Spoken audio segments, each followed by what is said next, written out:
Olá, sejam bem-vindos à aula de língua portuguesa para os alunos do terceiro ano do ensino médio.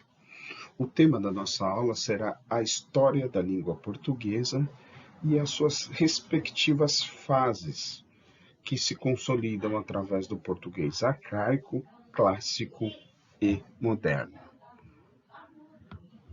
Seguindo aqui, o objetivo da aula é compreender a formação histórica da língua portuguesa e suas respectivas transformações ao longo do tempo, comparar as diversas mudanças da língua portuguesa por meio das produções da escrita de cada época e também analisar os aspectos linguísticos de cada momento histórico e os motivos que levam às transformações da língua.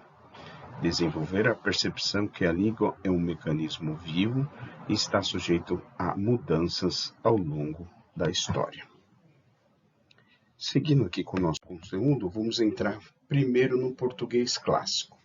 Ele se constitui a partir da mistura entre os dialetos árabe e latim, trazido à Península Ibérica durante a invasão muçulmana, dando primeiro origem ao galego português, língua que mais tarde seria oficial em Portugal.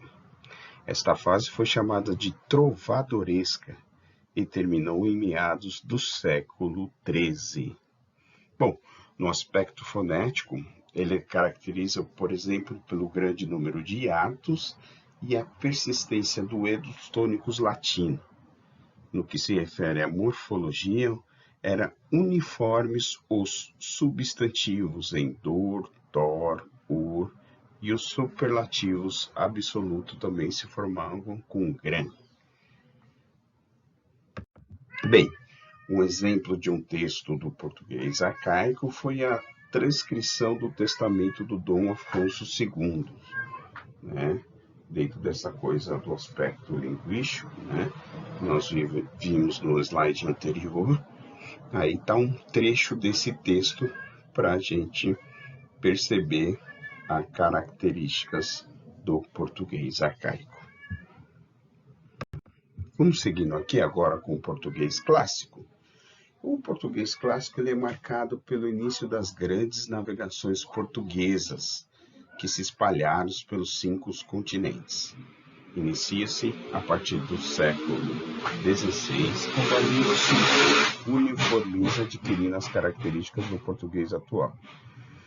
A literatura renascentista portuguesa, notadamente produzida por Camões, desempenhou um papel fundamental nesse processo de uniformização. Em 1536, o padre Fernão de Oliveira publicou a primeira gramática da língua portuguesa, a Gramática da Linguagem Portuguesa. Seu estilo baseava-se no conceito clássico de gramática, entendida como a arte de falar e escrever corretamente. Portanto, percebe-se que o português clássico ele se consolida a partir da construção de uma gramática, né?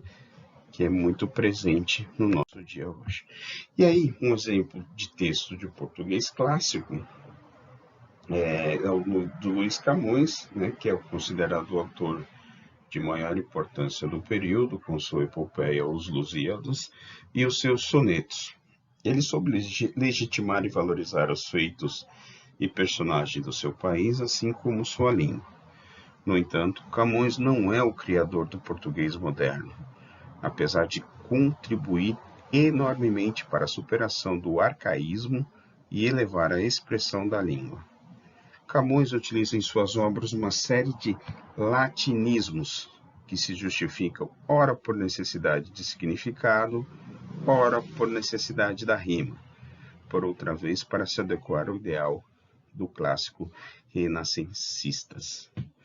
Além disso, Camões cria inúmeros neologismos que se mantêm até hoje no português, como mundo, estupendo, indomito, antônito, invicto, lácteo, pudico e etc.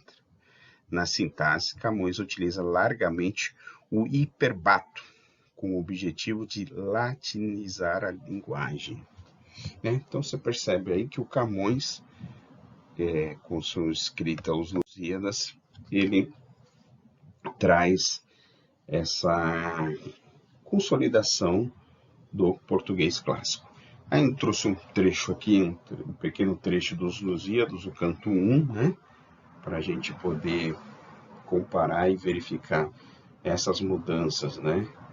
Que a gente viu lá no português arcaico e agora no português clássico, que escrito aí pelo Luís de Camões.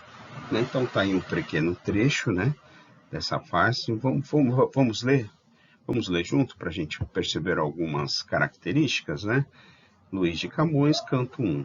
As armas e os barões assinalados que da ocidental praia lusitana, por mares nunca de antes navegados, passaram ainda além da Taprobana, em perigos e guerras esforçados, mais do que permitia a força humana, e entre gente remota, edificaram um novo reino que tanto sublimaram. E também as memórias gloriosas daqueles reis que foram dilatando a fé, os impérios e as terras viciosas de África e de Ásia andavam devastando, e aqueles que por obras valerosas se vão da lei, da morte, libertando. Cantando espalharei por toda parte, se a tanto me ajudar o engenho e a arte. Percebe que o Camões, ele vem junto com as grandes navegações portuguesas, né? Que trouxeram esse português clássico, que consolidaram, na verdade, esse português clássico, né?